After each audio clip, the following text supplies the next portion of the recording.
Bom dia a todos.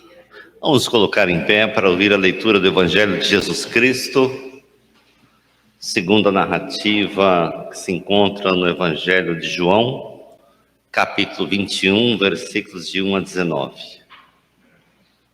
Evangelho segundo João, capítulo 21, versículos de 1 a 19, nós podemos ler o seguinte: Depois disso, manifestou-se Jesus outra vez aos discípulos junto do mar de Tiberíades, e manifestou-se assim.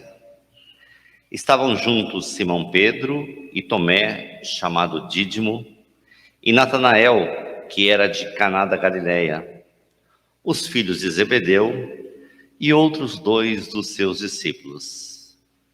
Disse-lhe Simão Pedro: Vou pescar. Dizem-lhe eles: Também nós vamos contigo. Foram e subiram logo para o barco, e naquela noite nada apanharam. E sendo já manhã, Jesus se apresentou na praia, mas os discípulos não conheceram que era Jesus. Disse-lhes, pois, Jesus: Filhos, tendes alguma coisa de comer? Responderam-lhe, não. E ele lhes disse: Lançai a rede para o lado direito do barco e achareis. Lançaram-na, pois, e já não a podiam tirar pela multidão dos peixes. Então aquele discípulo a quem Jesus amava disse a Pedro: É o Senhor. E quando Simão Pedro ouviu que era o Senhor, cingiu-se com a túnica, porque estava nu, e lançou-se ao mar. E os outros discípulos foram com o barco, porque não estavam distantes da terra, senão quase 200 côvados, e levando a rede cheia de peixes.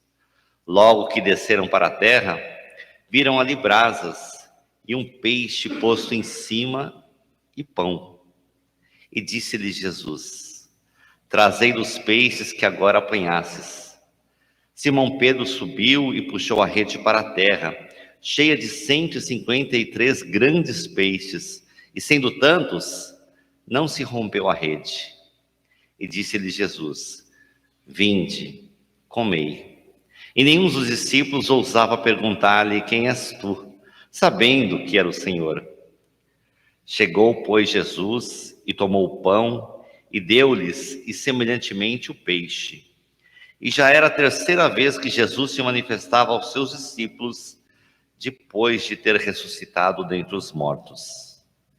E depois de terem jantado, disse Jesus a Simão Pedro: Simão, filho de Jonas, amas-me mais do que estes? E ele respondeu: Sim, Senhor, tu sabes que te amo. Disse-lhe: Apacenta os meus cordeiros.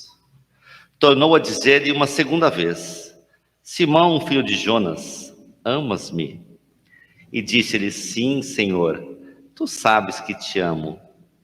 Ao que ele respondeu: Apacenta as minhas ovelhas. Disse-lhe terceira vez: Simão, filho de Jonas, amas-me? Simão entristeceu-se por lhe ter dito terceira vez: Amas-me? E disse-lhe: Senhor, tu sabes tudo, tu sabes que eu te amo. E Jesus disse-lhe: Apacenta as minhas ovelhas. Na verdade te digo que quando eras mais moço, te cingias a ti mesmo e andavas por onde querias. Mas quando já fores velho, estenderás as tuas mãos e outro te cingirá. Havia ele de glorificar a Deus, e dito isto, disse-lhe: Segue-me. Que Deus abençoe em nós a leitura da sua palavra. Amém. Os irmãos podem se sentar. E eu os convido a mais um momento de oração. Senhor, nosso Deus e nosso Pai, te somos gratos a Deus por esse momento sublime e importante para todos nós, que é o momento de partilhar a tua palavra, nos instantes que antecedem o partilhar da tua mesa eucarística, sinal de ação de graças e louvor por teu senhorio em nossas vidas. Toma, ó Deus, agora os nossos corações em tuas mãos. Toma as nossas vidas, ó Pai, em teus braços, para que possamos ouvir palavras de vida, libertadoras, palavras que edifiquem, ó Deus, porque vêm do teu Santo Espírito. Só a quem queremos ouvir e só a quem queremos seguir. Por Jesus Cristo, nosso Senhor. Amém.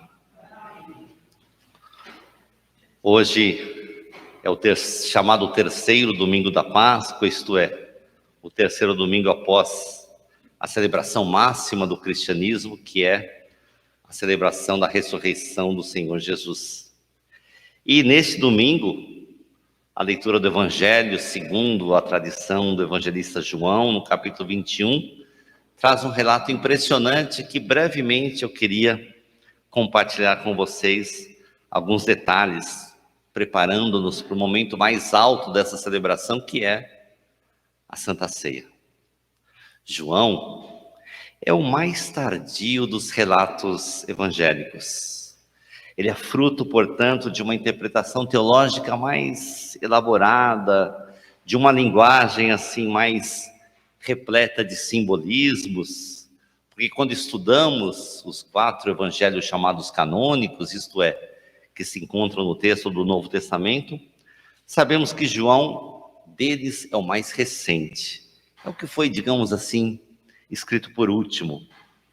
E nessa meditação que nos prepara para a celebração da Santa Ceia, eu queria destacar um aspecto apenas desse texto que nós lemos, que é o contraste entre luz e trevas, entre noite e dia, ou, dito de outra forma, entre o anoitecer e o amanhecer. Isso porque quando nós olhamos o Evangelho de João como um todo, quando lemos os 21 capítulos que estão destinados à narrativa do segundo João, nós, ao encerrarmos a leitura do capítulo 20, isto é, do capítulo anterior a este, temos a clara impressão de que o livro termina ali. Isso fez com que muitos, ou faz com que muitos estudiosos do texto de João entendam que o capítulo 21, esse texto que nós lemos, fosse um acréscimo posterior. Por quê? Porque o livro de João termina basicamente no capítulo 20, onde há a narrativa da ressurreição e da aparição de Jesus a alguns discípulos, ou aos discípulos, em uma refeição noturna, em uma ceia noturna. Mas uma das formas de nós entendermos a exigência do capítulo 21 talvez seja, da mesma maneira que o Evangelho de João tem um prólogo, isto é, uma abertura, tem também um epílogo, tem também uma parte final. E essa parte final, a que nós lemos, se passa na transição da noite para o dia. O texto que nós lemos diz que, depois de todas as coisas que aconteceram, estavam juntos 7 discípulos de Jesus. Eu disse a princípio que a linguagem de João, por ser uma linguagem mais elaborada, mais tardia, está cheia de simbolismos, e aqui não se fala mais nos 12 apóstolos, sim, em 7 deles. Quem sabe, isso signifique um símbolo de que a linguagem, isto é, a mensagem de Jesus, não fosse mais destinada somente a 12 tribos, a 12 que identificavam o reino ou o grupo de Israel, mas agora era aberta à totalidade da humanidade. 7 dos discípulos, muitos dos quais nem foram mencionados, nomeados aqui, são apenas chamados de outros 2 de seus discípulos, eles estavam juntos e eles tomam uma decisão. Mais precisamente, segundo o texto, Pedro toma essa decisão. Pedro diz: vou pescar. Essa frase, que muito possivelmente fosse tão cotidiana, tão comum, ela remete a uma ideia que lhe volta ao passado. Eles eram pescadores, e a decisão de Pedro em ir pescar era uma decisão meio que para voltar à vida comum, voltar ao cotidiano. Afinal de contas, o Senhor não estava mais com eles. E o que fazer se não cuidar da vida? E Pedro, segundo a narrativa que está presente em João, decide que deve ir pescar. E os seus companheiros, os seus colegas, acharam boa a ideia e disseram: nós vamos contigo. Subiram logo para o barco e naquela noite nada apanharam. Eles pescavam à noite, uma prática, quem sabe recomendada por ser um momento mais silencioso e necessário para a pescaria, mas havia sido uma noite infrutífera, uma noite de trabalho perdida, porque durante a noite eles não pescaram coisa alguma, não pescaram nada. E diz o texto de João que já sendo manhã, Jesus se apresentou na praia, mas os discípulos não conheceram que se tratava de Jesus. Os leitores do Evangelho de João enxergam aqui uma semelhança daqui em diante, desse momento em diante, com a narrativa da multiplicação dos pães, aquele sermão de Jesus famoso, em que Jesus reúne as pessoas e depois resolve partir o pão. Aliás, uma história também contada pelo mesmo evangelista João, no capítulo 6 do Evangelho. Dizem, então, as narrativas, tanto de João 6 como nesta, de João 21, que Jesus se apresenta à praia, sendo manhã, e faz uma pergunta, que é uma pergunta bastante significativa: filhos, tendes alguma coisa de comer? A refeição, comer junto, é um ato simbólico muito forte, muito importante. Comer junto era um sinal de intimidade, era um sinal de parceria, de união. E o Senhor Jesus, que ainda não havia sido reconhecido como tal, pergunta aos seus ex ou atuais discípulos se eles tinham alguma coisa para comer, e eles respondem negativamente. Eles respondem negativamente porque a noite tinha sido uma noite de muito trabalho, ou de pouco, ou de nenhum ganho. E, segundo a narrativa de João, Senhor Jesus disse: lançai a rede do lado direito do barco. Nos estudos da época, nós sabemos que havia uma função dentre os pescadores, que era o de observador das marés. E esse observador podia indicar para os pescadores o local onde podiam ser espelhados os cardumes, isto é, eles podiam enxergar coisas que quem estava no barco não via. Portanto, o fato de Jesus dizer: lança a rede do lado direito do barco, ainda que pudesse suscitar desconfiança, porque eles passaram a noite toda lá tentando e nada pegaram, não era algo assim sobrenatural, porque havia pessoas que se dedicavam a isso. Então Jesus faz mais ou menos um papel de auxiliar de pescador e diz: lança a rede do lado direito do barco. E eles o fazem e eles pegam muitos peixes. E no momento em que Jesus faz isso, um dos discípulos, aqui identificado como aquele que Jesus amava, reconhece o Senhor Jesus e diz para Pedro: Pedro, é o Senhor. E o texto fala uma coisa curiosa, que Pedro cingiu as suas vestes, isto é, ele se vestiu para se jogar na água. Ninguém faz isso, né? Colocar roupa para se jogar na água. Mas Pedro fez isso, e talvez o simbolismo da mensagem seja que ele estava nu, porque é assim que ele operava no barco, é assim que ele levava adiante a pescaria, e ele possivelmente tenha sentido vergonha, não estar apresentável diante do Senhor. Ele veste a sua roupa e se joga na água e vai em direção ao Senhor Jesus. A noite havia sido infrutífera. Amanhã, no raiar do dia, amanhã revela a presença de Jesus. Eu disse a princípio que os estudiosos do Evangelho de João veem uma comparação entre essa passagem e a passagem da multiplicação dos pães, primeiro por óbvias coincidências. A presença de peixes, por exemplo, na refeição, de pães, porque diz o texto de João que quando eles desembarcam, trazendo as redes carregadas, havia brasas e havia alguns pães à praia à espera deles. E a referência que Jesus faz aos discípulos, nós lemos aqui, quando Jesus pergunta, né, aos seus discípulos, a referência que Jesus faz é a referência de chamá-los de filhos, de crianças, ou na língua grega, segundo a tradução que nós reconhecemos e recorremos, paidia, é a mesma palavra usada lá na multiplicação dos pães, e só lembrando que na multiplicação dos pães era um menino que carregava os pães e os peixes que foram distribuídos para toda a multidão. Ora, essa identificação, peixes, uma criança, um alimento que é trazido de fora, vincula a mensagem cristã a esse gesto íntimo, a essa relação tão próxima que era a de partir o pão juntos. Nós temos uma palavra usada na língua portuguesa que faz muito sentido para isso, que é a palavra companheiro.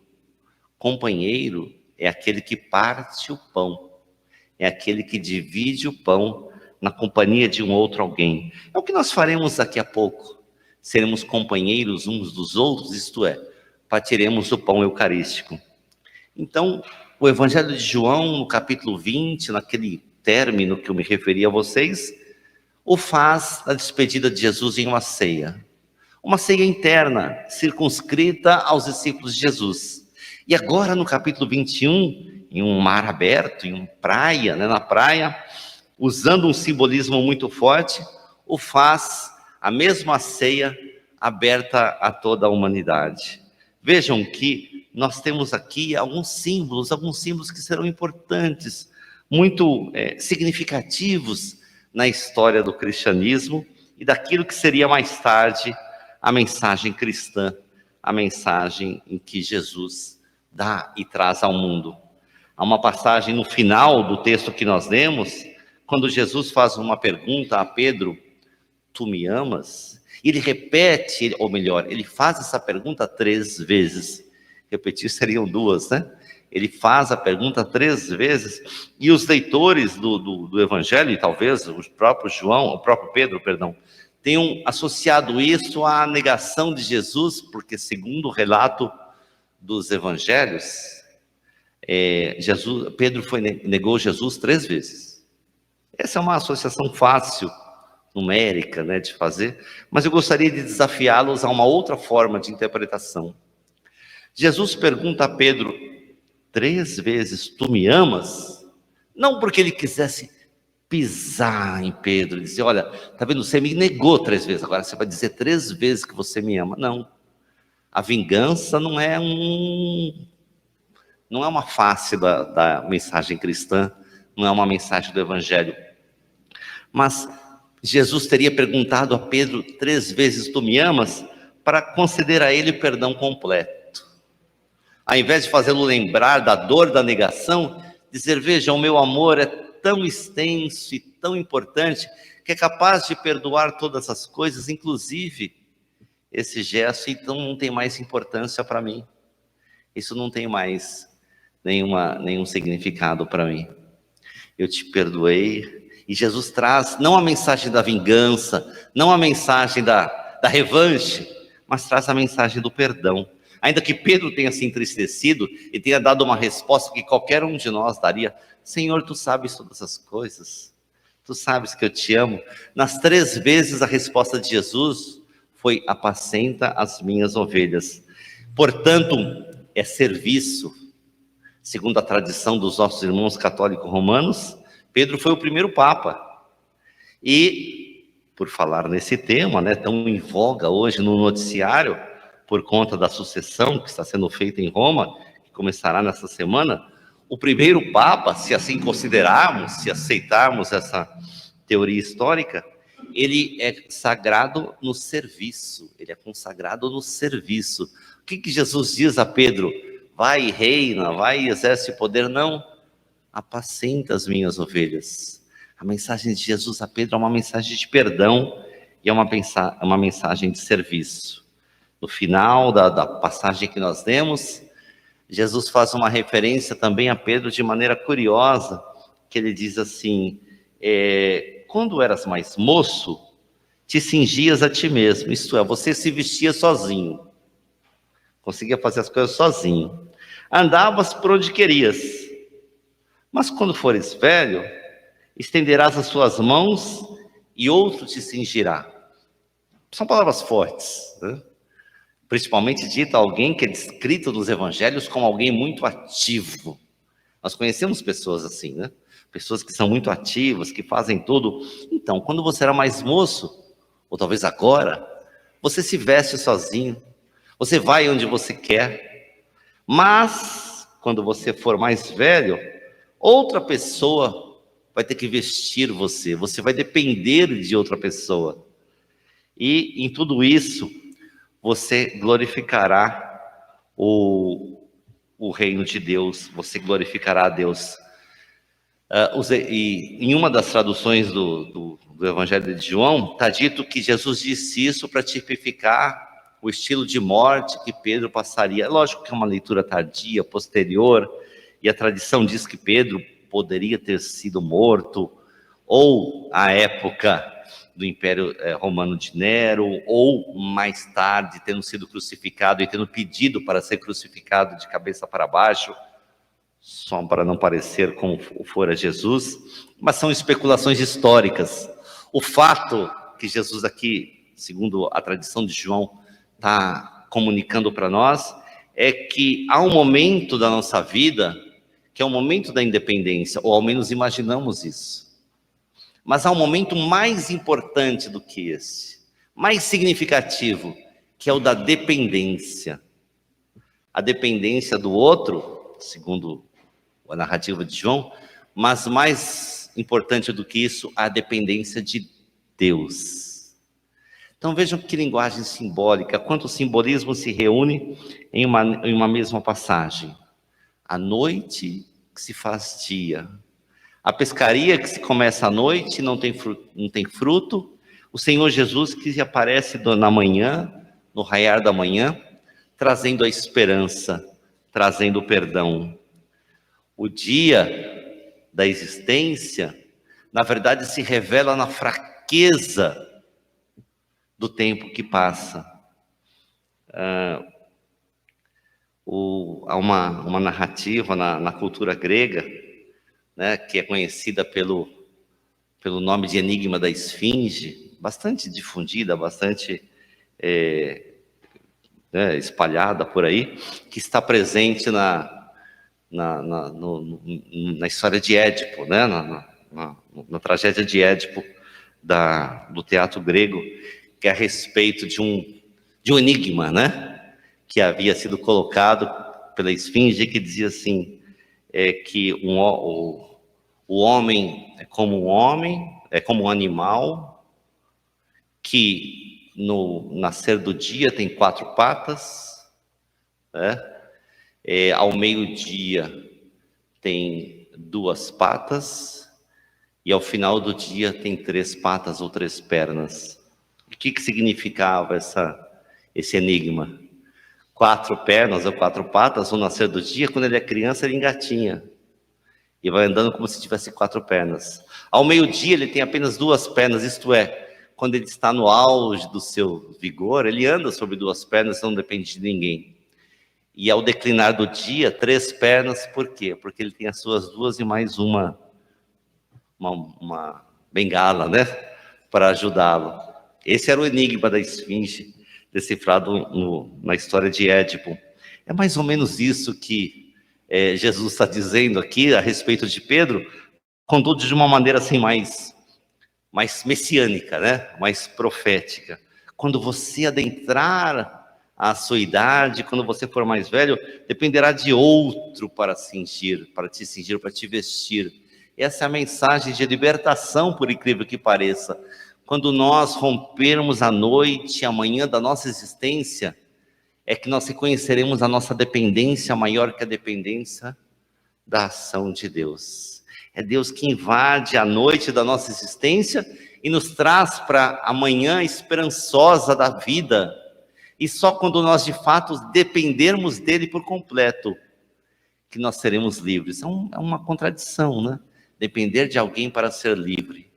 Isso Jesus, segundo João, falava em relação ao futuro de Pedro, mas também fala em relação ao futuro da igreja.